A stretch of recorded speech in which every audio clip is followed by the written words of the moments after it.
Hello, everyone, and thank you. Thank you. God bless and thank you. What a beautiful evening. We want to get started on time. Thank you so much again for being here safely. Let's focus for not only the wildfire tonight, just for a moment and pray for all the people there. Know that they're in good hands and the communication and all that. We'll pray for just close our eyes for a second and say, bring them safely to where they should be. Thank you so much tonight. I'd like to, first of all, introduce a wonderful gentleman who's going to start the evening. We have the pleasure tonight of having a special guest, Ron Lawrence, joining us tonight, who's going to lead us in the Pledge of Allegiance. And Ron is here from California. He is the chief of police in the city of Citrus Heights, California. Please give a warm Reno welcome to our friend Ron.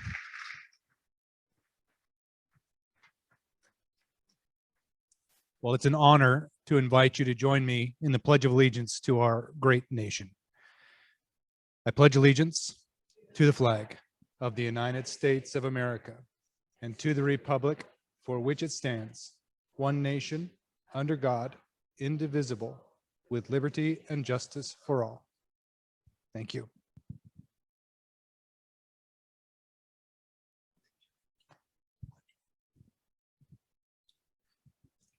News alert. The fire has been contained and the highway is open. So look at what the power of positive thought is. Amazing. Amazing. So I'm going to take a big, deep breath, and I just want to tell you all, I can't hardly express how proud I am and what this evening means to me to be standing here tonight. My name is Alex Johnson. Maybe some of you guys know me or recognize me from a few years ago when I was asked to speak at a VOA event just like this, to share my personal story about coming through homelessness and hopelessness. But tonight I stand in front of you guys 4 years later. I'm so proud to be an advisory board member here for the Reno Volunteers of America. And my story is a testament about how VOA really changes people's lives every day. At 60 years of age, I had run out of all the options. I'd lost my mom, my dad, and my wife over a 3-year period. This was during the collapse of the economy and all the things that happened. I'd lost the home I had, several rental properties, 3 businesses that I owned, all the people and all the friends that I thought I'd worked all my life for, and they were gone. And then depression took over. I didn't know where to go or what to do, and I was lost. I was invisible, and I was not afraid of dying, but I was scared to death of living. And that's when I walked through the doors at the Volunteer of America shelter on Record Street, and my life started over. And I was given a bottom bunk because at the time I wasn't even strong enough to climb on the top bunk for sleeping. It was a tough place to be. It was no place I ever wanted to. But the employees there and the people who were in the program, in the shelter and all that, they gave me hope. They looked at me as a real person, and they convinced me that life was worth living again. Today I stand as a new man. I'm in a lovely, wonderful relationship. My girlfriend is here. My daughter is here. I have a great job. I love paying taxes. I really do. I'm kind of crazy because that means I'm doing well and that I can pay my way. I also have reconnected with my son. And the hopelessness that I struggle with all the time has now been replaced with the strong belief that I'm here for a reason and a purpose. And that's what I'm here for tonight. Thank you so much.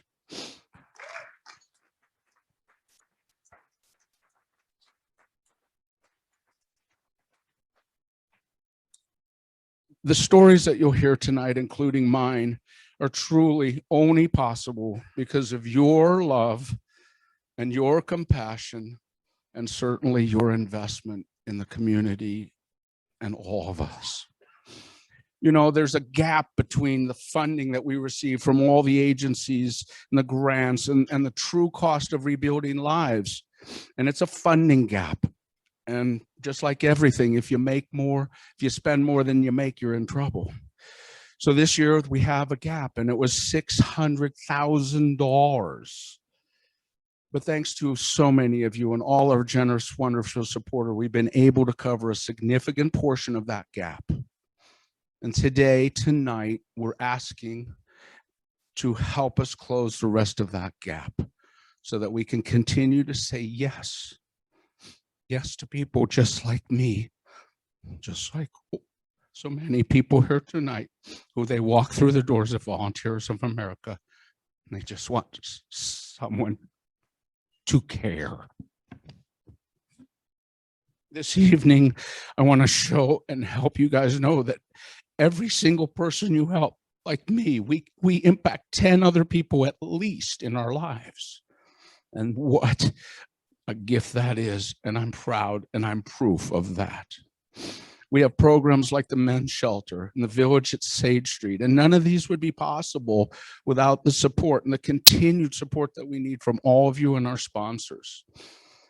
Tonight, I also don't want to miss this wonderful opportunity to thank personally and from all of us on the VOA board and all of us who benefit from all your gifts. Cindy Carano and the Row, the family is so deeply involved and so much a part of our community. Our friends,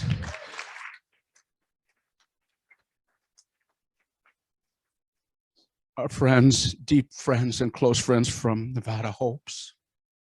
Thank you so much.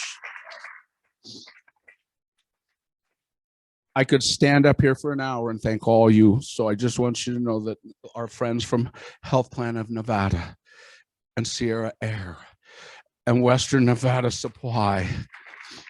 And look at this beautiful, beautiful facility, the Elm venue here. What an amazing place of love and hope and promise. We are truly blessed. I really want to say thank you also to all of our friends and the advisory board members and the family people who have generously donated for all the food and the beverages we're enjoying tonight, so that every dollar we bring in this evening is going directly to help the programs here in Reno. I also want to thank all of the board members and the ambassadors and everyone who helped invite all of you guys, whether you're here in person or those of us wherever virtually. Thank you so much again. And if it wasn't for them, none of us would have this opportunity to learn and listen and understand about the contribution we make to our community and how you literally are changing lives. Lastly, I also want to thank many of our local officials who are here this evening and supporting us in so many ways. We have Devin Reese, the city council person, and I might embarrass and date myself because this young woman and I worked years ago together, Diane Vanderwell. And I've been honored to meet Charlene Bybee this evening, also from City of Council. And Alexis Hill, of course, also. We know that you guys care so much, and I know that also, without embarrassing somebody who I love deeply, who works at the city of Reno, my daughter. So many people know the crazy old man Alex, and I'm proud of who I am. I would never be able to do this without all of you. I continue to want to lead and inspire, and again, I also want to thank you for being here so much. I'd like this evening to honorably and with love and respect introduce you to a good friend of mine, the Reverend Shelly Fisher from the Reno Buddhist Center. She'll be starting this evening with our invocation. Thank you so much.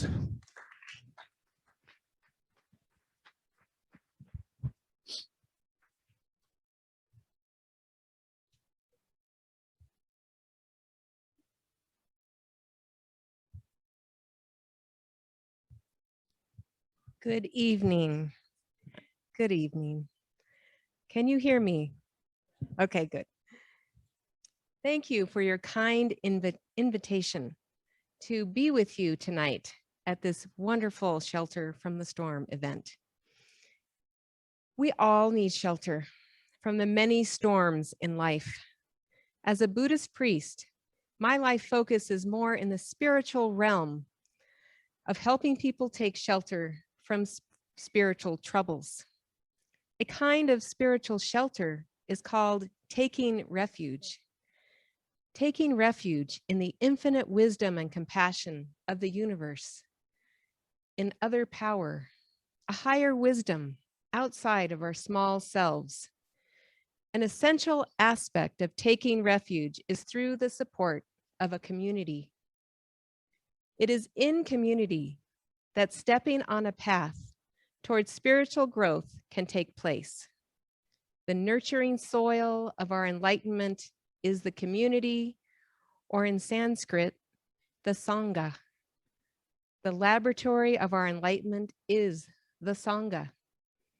The challenging practice in everyday life for cultivating compassion is the Sangha. It is our protection or safe harbor, a refuge in a world that is often unsafe and fraught with dangers. A refuge protects us. Like taking shelter to protect ourselves from bad weather, we join with others to build a community to spiritually nourish and protect.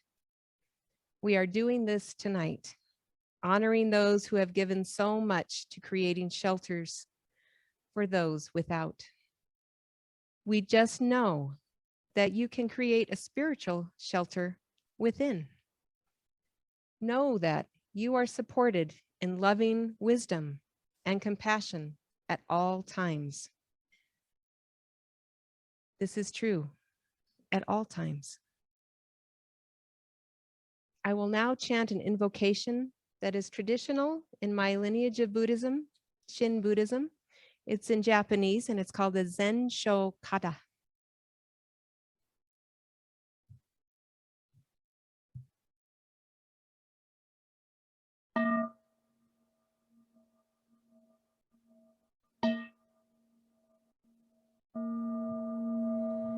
Zen Sho Mi Da Ni U Dojo Ho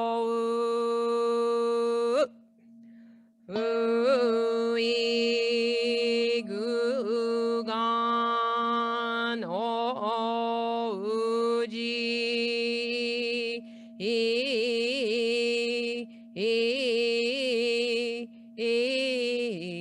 Ko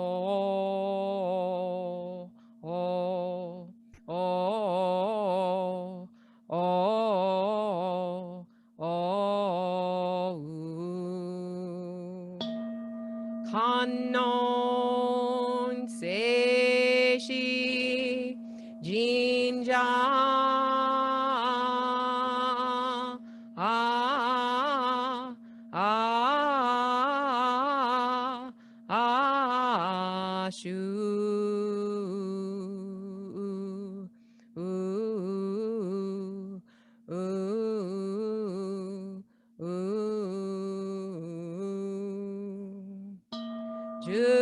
Jubu Jo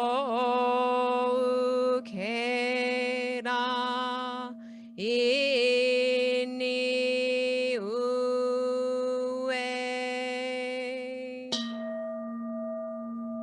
May the spiritual presence of Amida Buddha, Kannon, and Seishi Bodhisattvas, and all enlightened ones, past, present, and future, permeate this space to send forth wisdom like flower petals falling from the sky, to awaken our spirits with wisdom and compassion, and encourage gratitude and generous spirits to everyone gathered here. Thank you.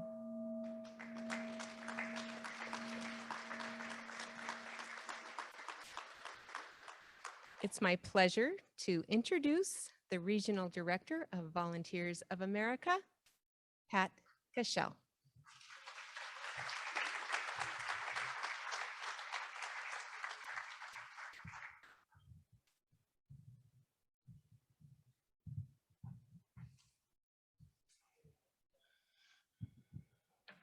I'm just going to hold it. I feel like I need to, I'm going to sing my speech. That's very nice. Okay, I've got a speech before the speech. So I actually wrote a speech, but I'm going to tell a speech before the speech. I always do. Everyone cringes like Christy. God, this is, first I want to say, how nice is it to be back out in groups and seeing families and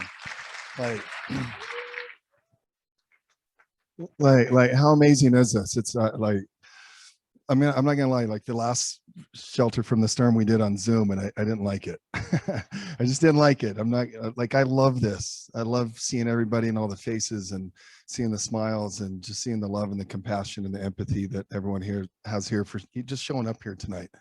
So, and I started thinking, what homelessness, drug addiction, and here in my real speech that they wrote for me, you're going to find out that I'm the director of Volunteers of America for Northern Nevada, Northern California. But I think it's important that I qualify that I'm also formerly 10 years homeless and addicted to meth as well. And people ask me all the time, what got you out of this? And it was, and I guarantee there's a running bet amongst the employees in here is at what point is Pat going to start crying? And so if anyone knows me, you know, I get emotional, especially when I start talking about some of the personal things in my life, and also talking about the work that we do at Volunteers America, because it's my passion. It's my true calling in life, is to help others. And what saved my life was love, understanding, forgiveness, empathy, compassion. And so that being said, not only did I get it from the community of Reno, but I got it from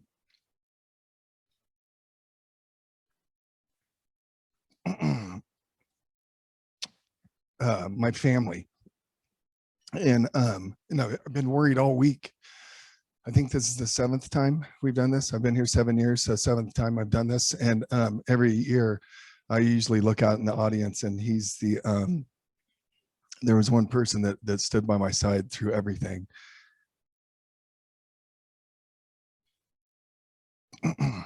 And that was my dad.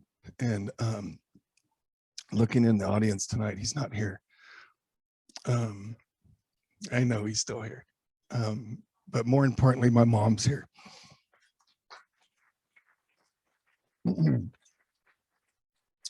Who, just like my dad, never gave up on me.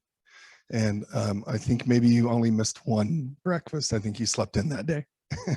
So, and I don't know how I got dad out of bed to make it to all of them, but he did, because he liked to sleep in his retirement. But so I've been worried all week long, how am I going to get through this, not seeing my dad in the audience? And one thing he loved to do is when I did get choked up, he would actually heckle me and tell me to stop it. You know, I was being a baby, and he'd yell that, and a big baby. And so I just want you to know, it takes love and compassion, and that table right there is full of it for me. And that's how we're going to end homelessness. It's through true compassion and love and an understanding of what individuals have been through. So that's my speech before the speech. And I'm going way over my time. So, but I want to say thank you to my mom and my nieces for being here tonight. So you're not dad, and I know you're not going to heckle me, but we'll get through this. And I can't make fun of you like I made fun of dad. He was just so easy to make fun of. So here we go. I'll just start with the speech. Good evening, and thank you for joining us today. Whether you are here virtually through Zoom or live in person, we're so grateful to have you with us and promise to inspire you this evening. If you don't already know, I'm Pat Cashell. I'm Regional Director of Volunteers of America of Northern California and Northern Nevada. For 110 years, VOA has worked in local communities to bring hope and a second chance to people experiencing homelessness. We're always adapting in our staff, our incredible staff, is incredible at providing services with love and dignity. Over the last year, we have been faced with changing working conditions, temporary tents, and moved locations 3 times.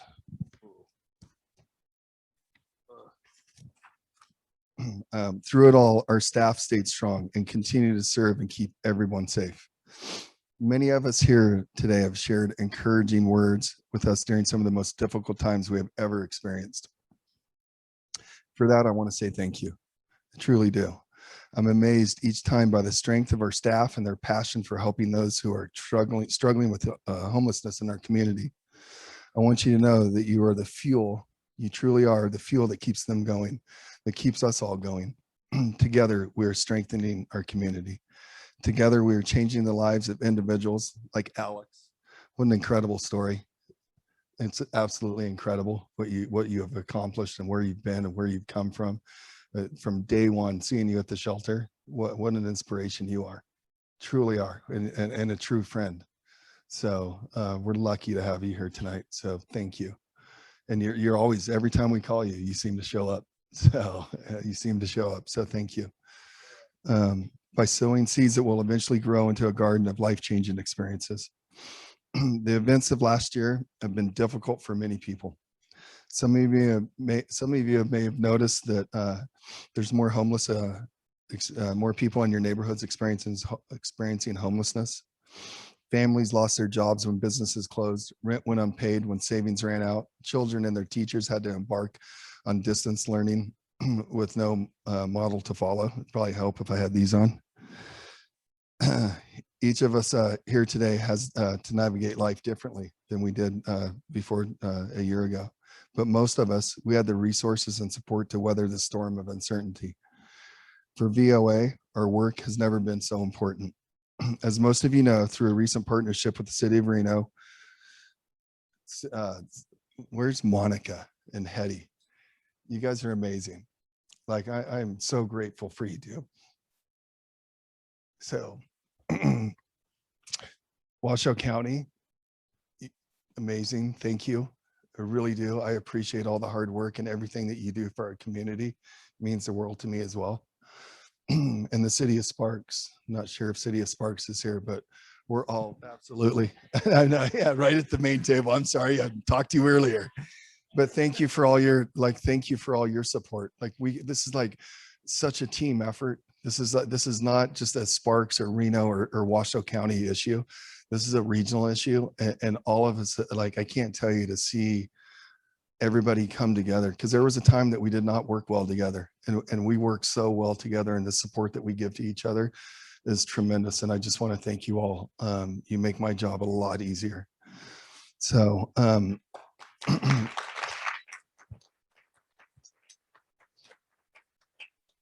and so through all this, we opened the Nevada Cares campus.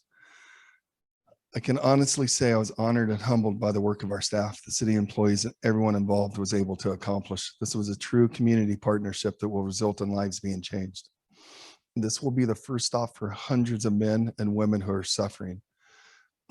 As a community, it is our responsibility to take care of them. I really believe that. These are members of our community. They're human beings, and give them a safe place to land, a place that will propel them to the next level of their journey. This campus is still very new, and we're learning a lot about how to operate the facility of the size. It's huge.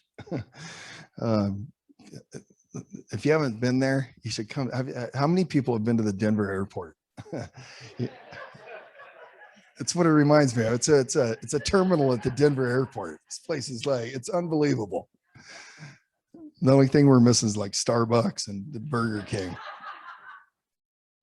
On any given night, we have over 500 clients staying, including men, women, and couples and pets. I think last night, Juliana, what do we have? 6 dogs, 3 cats. I don't know. I'm waiting for our first giraffe. I don't know. And we'll take it all. We're going to take it all. All of VOA services are available to these clients and pets, including mental health services and housing placement. Our employees work each day to sow hope and love with these clients, and that hope will someday grow to independence and a new life for them. Here we go, man. They're incredible employees like Shane.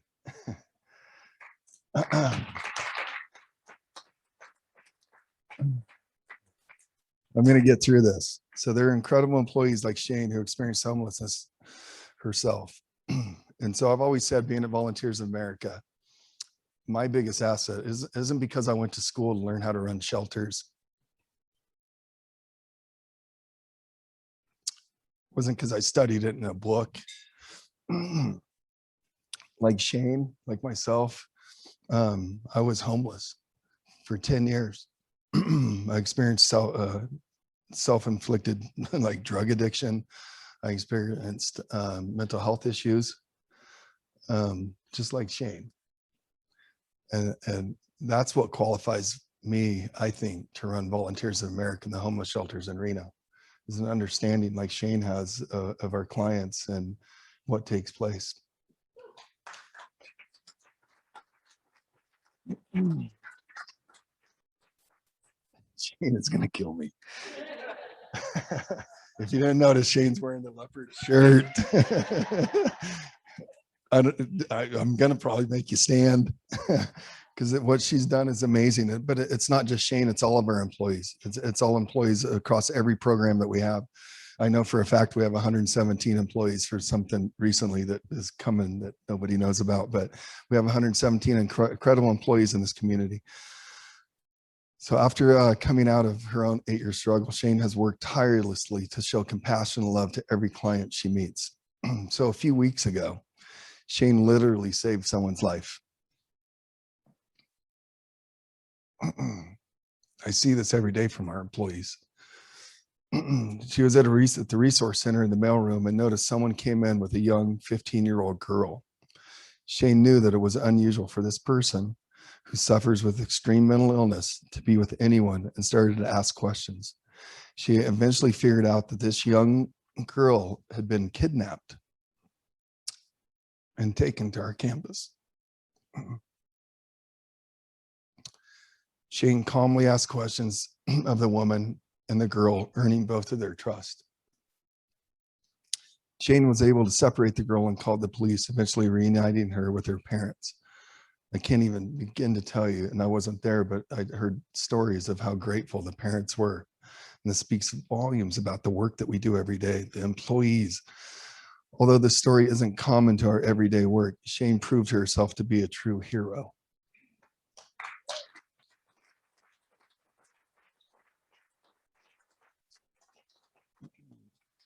And I honestly believe that, Shane, you saved a life that day.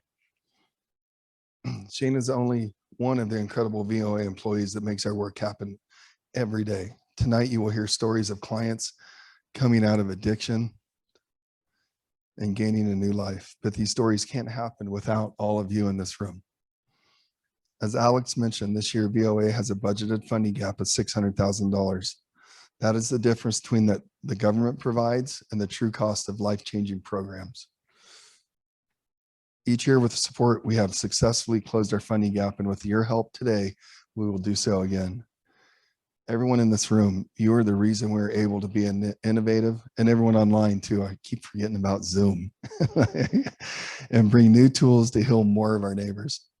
You are the reason we're able to be, you are the reason we say yes to all, and we don't turn away anybody who walk through the doors of VOA.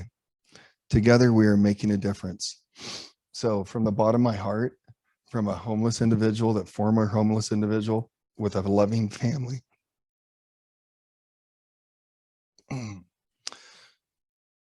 who sees the work of, I don't call them my employees, I call them my coworkers.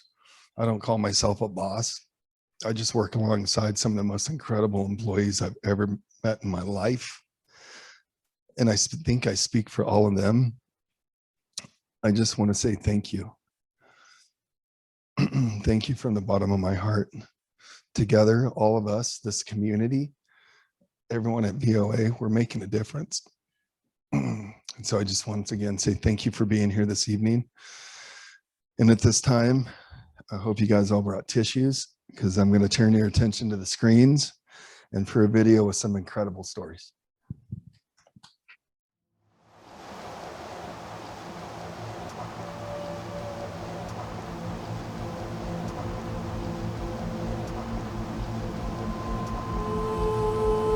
it's been a heartache with homeless, because it's, you know, every day not knowing where you're gonna go, where you're gonna get your food, if you're gonna wake up to see another day, because homeless are stealing from other homeless. I never thought in a million years I'd be homeless, and I've been homeless for a year. And we want people to understand that we're human beings just like everybody else. When those people look at us like we're scum, we're not. To all my friends here, we want to get out, we want help, and we're just begging for help. Currently, what I'm seeing in our city, in our community, is definitely an uptick in homelessness. And not one of them, very few, have chosen to be homeless. Very few of them have chose this way of life. Most of them are dealing with mental health issues. Most of them are dealing with drug addiction issues. As many homeless people we have out there, as many homeless individuals that you see throughout our community, that's how many causes of homelessness that we actually have. Every individual that lives out on the streets or stays in our shelters has their own unique set of circumstances and causes of why they're here and why they're homeless. The importance of Volunteers of America and the programs we have here are, from what I see, are life-changing to our clients. They save lives of our community members, and we're making a difference here in our community through these programs that we have.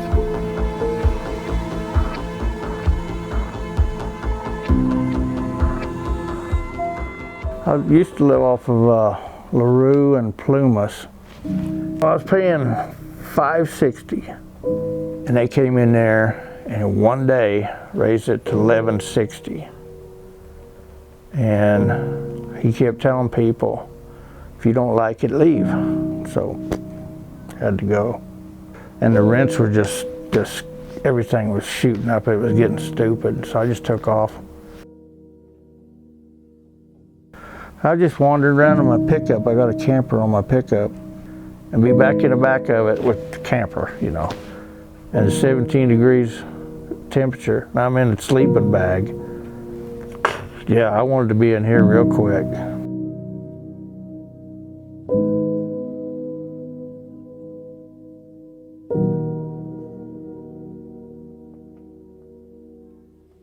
I pay $400 a month here, which is great for what you get. I mean, you get a good place to stay, great place to stay. It's safe. You don't have to worry about nothing. And right here, anyway, this is one of the better places I've been to where they actually care about you. The people that works here have always been here. You know, most time you see people leaving. These people all seem to love working here and doing what they do. It's a good place to start all over and to get somewhere else. Because I was ready to give up there for a long time.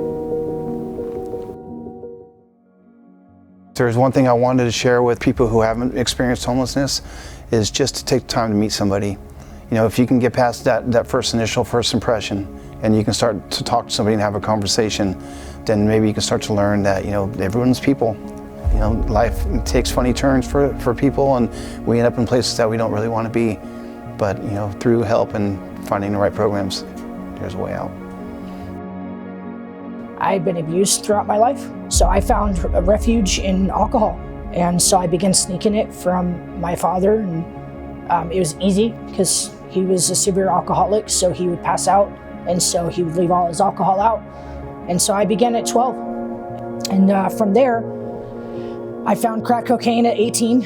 After that, I got tired of, you know, smoking cocaine. I found methamphetamine when I came to Reno. And that was my everyday life. That is what I lived for. Nothing and no one else mattered. It then got to the point to where I no longer had control because I couldn't get a job. I couldn't keep a job. I couldn't find a place to live. I couldn't keep a place to live. And so then I became chronically homeless because I no longer had the ability to adapt with civilians again. I didn't know how to be a productive member of society. I just didn't.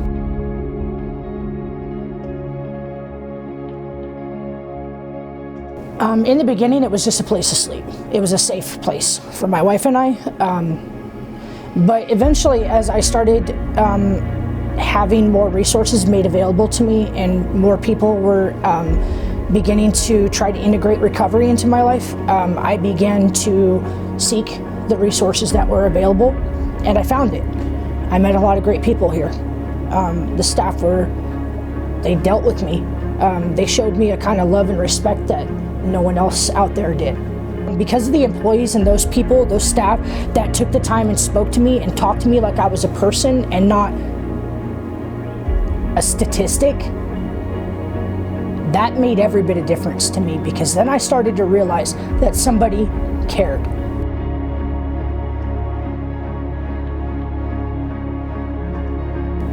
And I did it. It took me a long time. It took me still going in and out of jail. It took my wife walking away from me to help me make a choice to choose between my life or my addiction.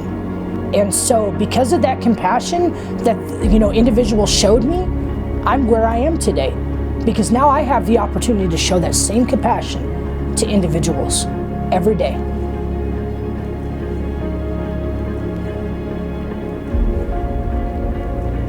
I'm passionate about my job. I'm passionate about reaching as many people as I can, because I was that individual that was unreachable. I don't want other people to experience that pain or that hurt or that anger or to deal with mental illness on their own by trying to continue to use. It just doesn't work. And so I know that I'm gonna reach as many people as I can for as long as I can.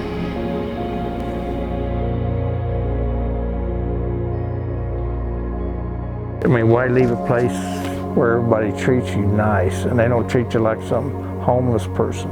Because a lot of people in here were homeless. I mean, hell, I was homeless. I was living in my pickup. But it didn't make no difference to them. There are people that will abuse the system and it will abuse resources, but there are some of us, many of us, that are just looking for that one spark that ignites this huge fire that changes everything in our life.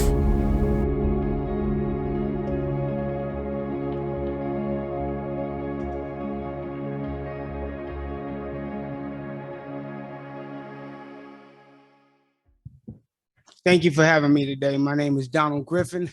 On the streets or in AA, I'm an alcoholic, addict, and former criminal.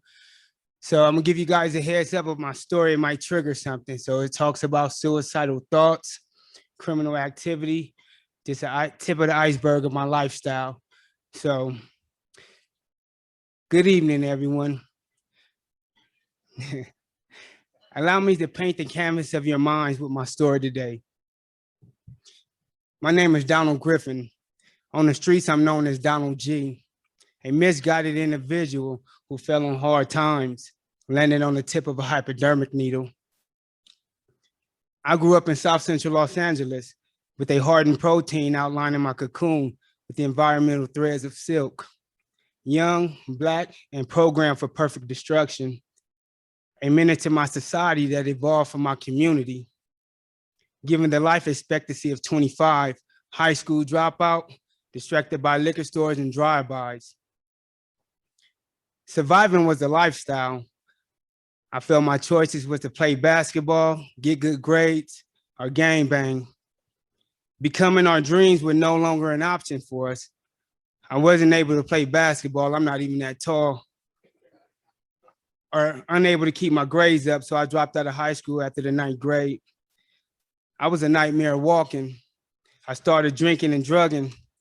At the age of 15, I was put out the house and stayed with different aunties and uncles until all the bridges and boats were burnt. At the age of 18, I had several friends who died to gang activity. Thinking back, there were more funerals than graduations.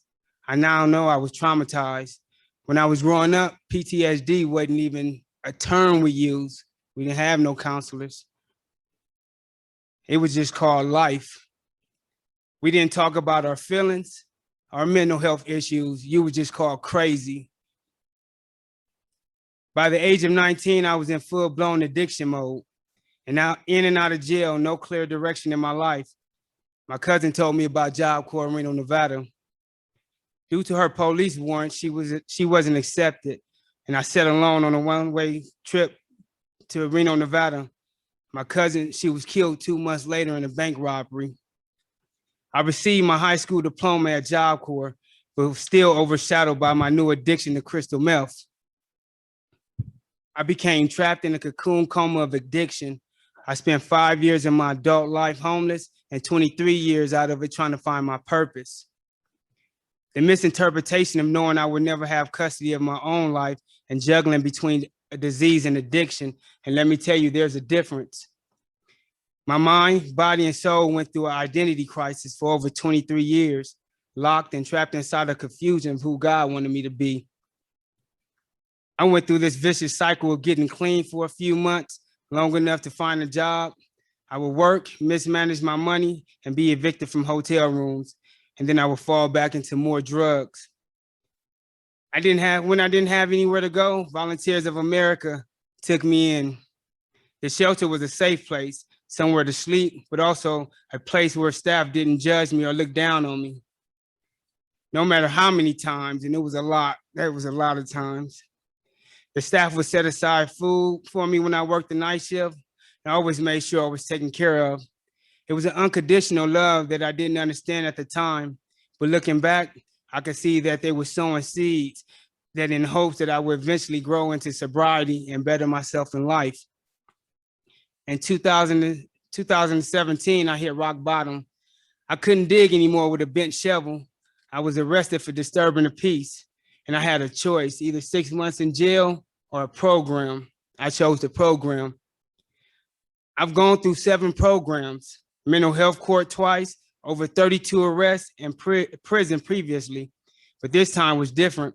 I wasn't ready, but I was broken, beaten, and really didn't know how to give up on my own.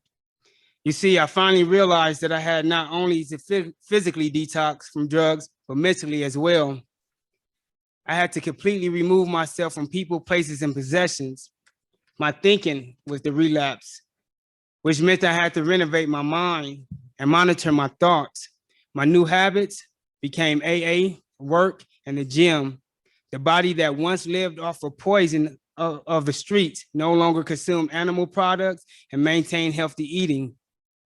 At the age of 37, I opened a bank account and learned how to manage and budget money. I became a downtown Reno ambassador, walking into my gift as an outreach specialist. My new high came and grew from the people gratitude and belief. They concluded I can save them the same way God saved me, and somewhere in my mind, I believed it. Today, I am their testimony, voice, and heartbeat of the ones I call the unseen. The unseen are the people whose minds were homeless long before their bodies. They are like those like Kim, who deals with the relived unwanted touches that her uncle cursed her with, or Hector, a straight-A student with a best friend named suicidal thoughts. Today, I stand before you not as a changed man, but still growing and learning from the struggles of others that I helped. It took a lot of hard work on my part and my mother's prayers, but I am so grateful to those who believed I can get here, like Shane. You see me grow. I'm happy to share that I have a new relationship with my older 2 children who's forgiven me for my shortcomings. They're actually proud of who I became. I am also the co-founder and director of Black Wall Street, Reno, Nevada. Mine and Romar Taliver's vision formed Black Wall Street to meet the Black and underserved minorities in the Reno Sparks area. I have 4 years clean and sober, May 21st. Thank you. I have 4 years clean and sober, May 21st, with a healthy fear and respect for my addiction, and work every day to maintain my recovery. Volunteers of America helped me when I was at my lowest low, and now as an ambassador, I see how they help our community. They are the first and the last resource. When people need help, we know we can always call VOA, and they would do everything they can to meet their needs. If it wasn't for Volunteers of America and those seeds they planted early on, I don't know how my journey would have turned out. VOA took me in when I had nowhere else to go. They helped me believe that I could have a different life. And now I'm proud to partner with them in changing other people's lives. As I know that none of the work VOA does would be possible without each of you, the donors and sponsors. You make the miracles. You make the miracle happen with your compassion, kindness towards people like me. Even when I was at my lowest low, you took me in and fed me, believed me, and I could change. And thank you to all your hard work. For God being in my life, I've changed. I know what my purpose is, to help others and get out of their situation that they're already in. I'm proud to be a product of the love that Volunteers of America and people like you show every day. Thank you for all your support. Thank you.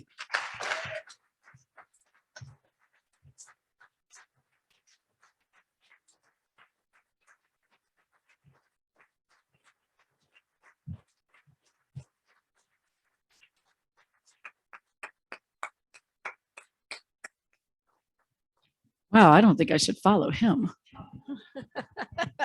Goodness, I know, right? Wow. Well, first of all, thank you, Donald. You know, it amazes me that the hearts that they share with us, you know, are not easy.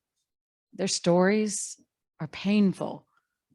Their recovery is a blessing, and their future is amazing. All because of the work that each one of you do in this room and that 117 employees do for us every day. So every year, I am deeply moved by the life-changing stories that I hear from men, women, and families who receive the support and care from Volunteers of America. May you and your families be just as blessed as you continue to thrive. I know, Donald, we're looking for you great things as you move into your future.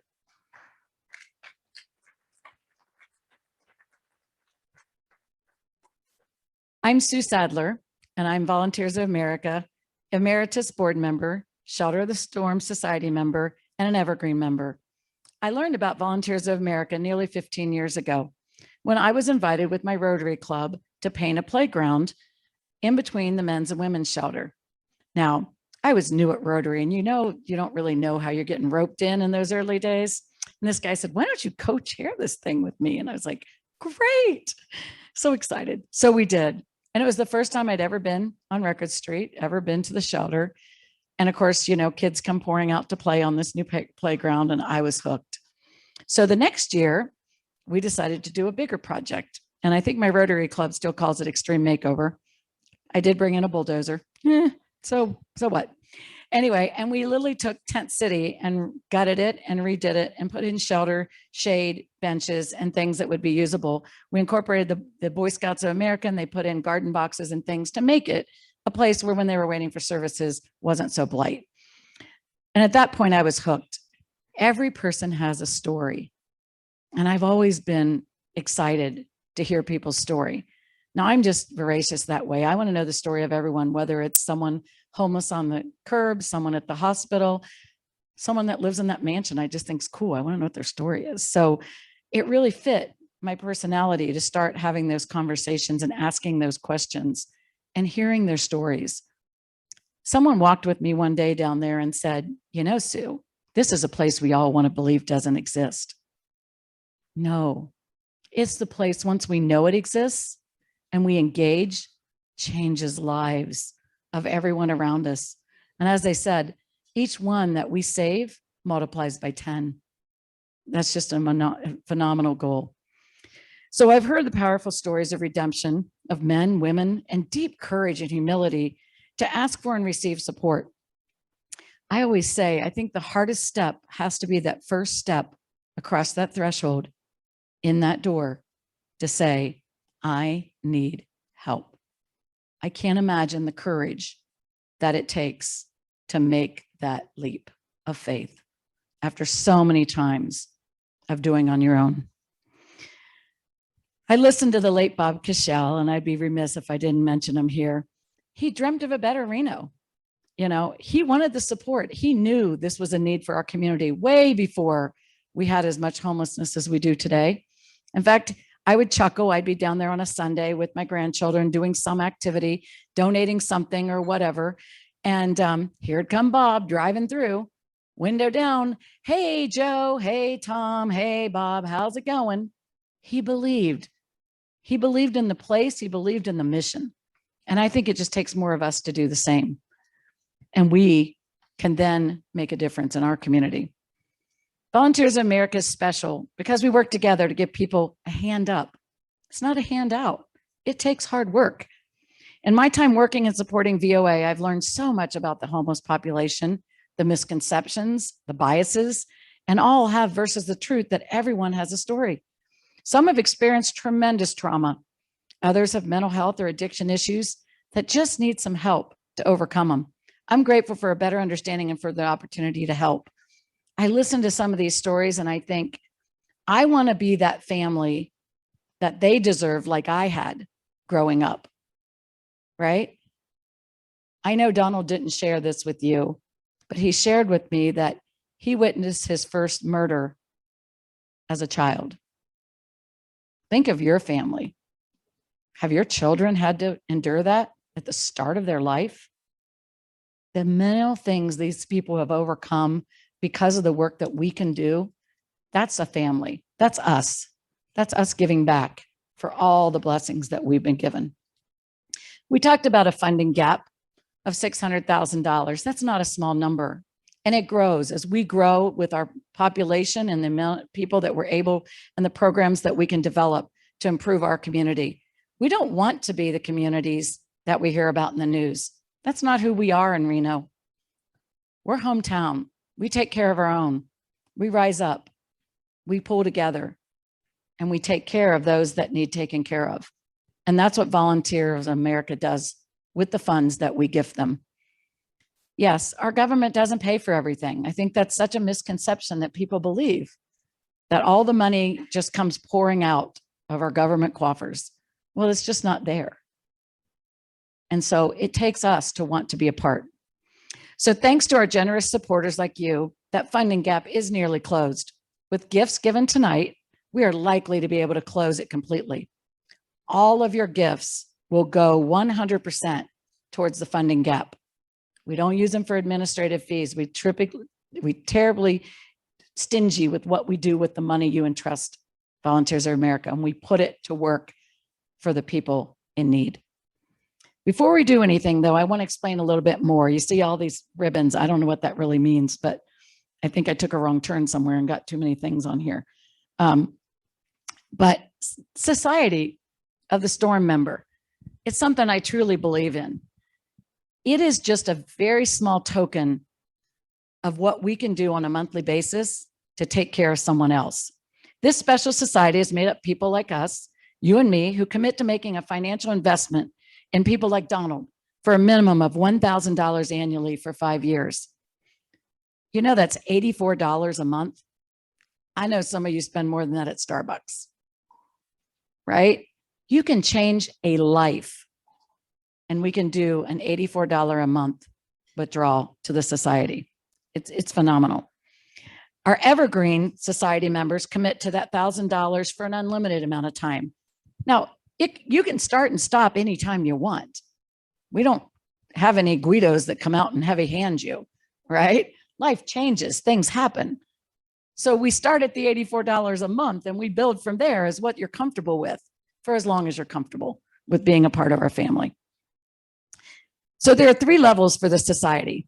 There's $1,000 a year for 5 years. That supports a family like Donald's to live a joyful life and become an asset to our community. There is a $5,000 a year for 5 years level. This provides shelter, life skills, case management, and employment for 5 veterans. Let's hear it for our veterans. Yeah. I don't know about you, but there should never be a veteran on the street, period. $10,000 a year for 5 years provides mental health support, life skills coaching, and therapy for someone in need. Now it's your turn to join in. For those of you joining us live, thank you. And I love the technology that we can all be together. For those having this live, you're going to have a text message coming to you shortly. For those of you here in the room with us, there are envelopes on your table where you can make a pledge. So for all of you, if you prefer to give online, we created a special page on the Volunteers of America website to make it easy for you to pledge. You should be receiving that text with the link to give shortly. Easy, click on the link. You'll receive the ability to go right into the donation page. You also will see it in the chat box if you're live on Zoom. There's 3 buttons. Let me explain. I know, 3, right? So there's a red button. That's for those who choose to become a new Shelter of the Storm Society member today. Remember, it's $84. I'd hate to see anyone leave without that commitment. This giving level is a minimum commitment of that $1,000 annually, and we'll take it out monthly, or you can pay it in advance, whatever you're comfortable with doing. So please consider giving that as your way in to being our partner. Again, the 3 levels, you've got a blue button for society members, for those that are already society members, that you can provide any sustaining support that you would like in addition to what you do today. And then there's a green button. That's for you to customize your giving. For those that want to go ahead and put that $1 million down today, that's the easiest way. You just click the green button. It's like Staples. Easy. But honestly, I really want you to think about what you can do to change a life. I want you to leave here or at home and know that you make a difference.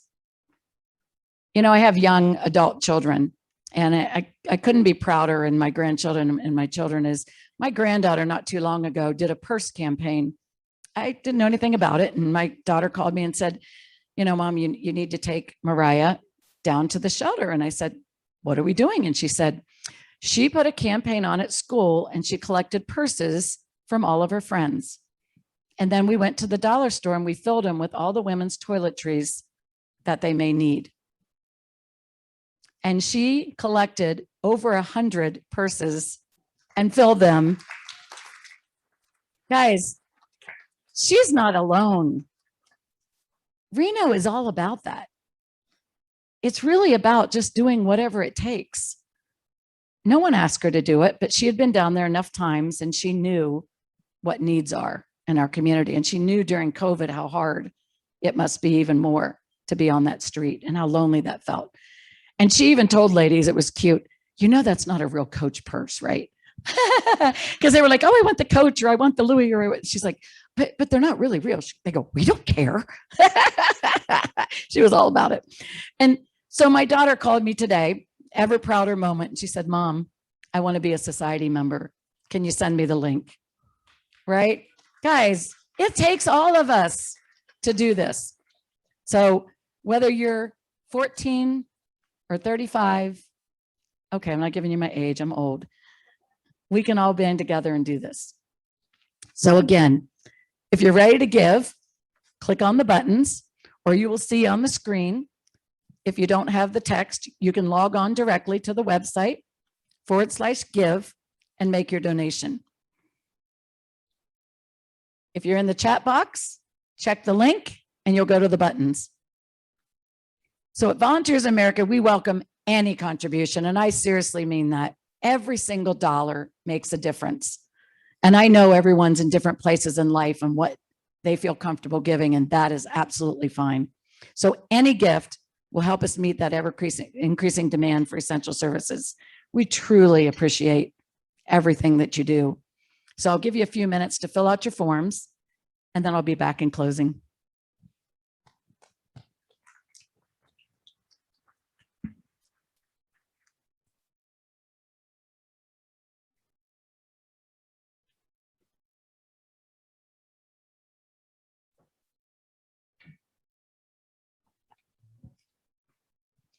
For those in the room, your pledge forms you can leave at the table on the way out. So just so you know, you don't leave them on the table where you're sitting, just drop them off when you go out.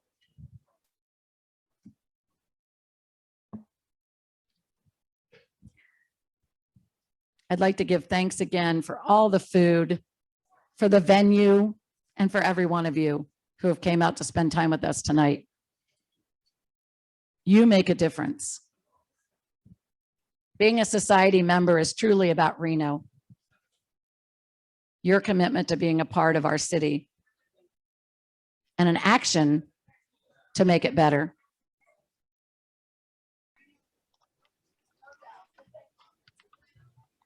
I think Sue will wrap up here very shortly, but thank you so much to all of you for joining us virtually. So as we wrap up here, feel free to enjoy drinks and food. There's plenty left over. And I just want to say to those of you online, words are inadequate to express our gratitude for all that you are sharing, your time and your treasures, and we appreciate you. For those of you traveling tonight, be safe. Thank you online.